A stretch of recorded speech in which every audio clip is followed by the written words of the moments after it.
Biz Kosonsoy tumani Guzar mevkisida joylashgan Ovilov Qotijon aka xonadoniga kelganmiz.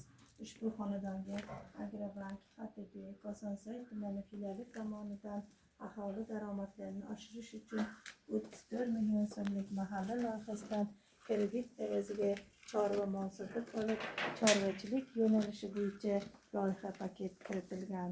Ushbu xonadon chorvachilik faoliyati bilan shug'ullanadi hamda aholini daromadlik mehnat bilan band qilingan.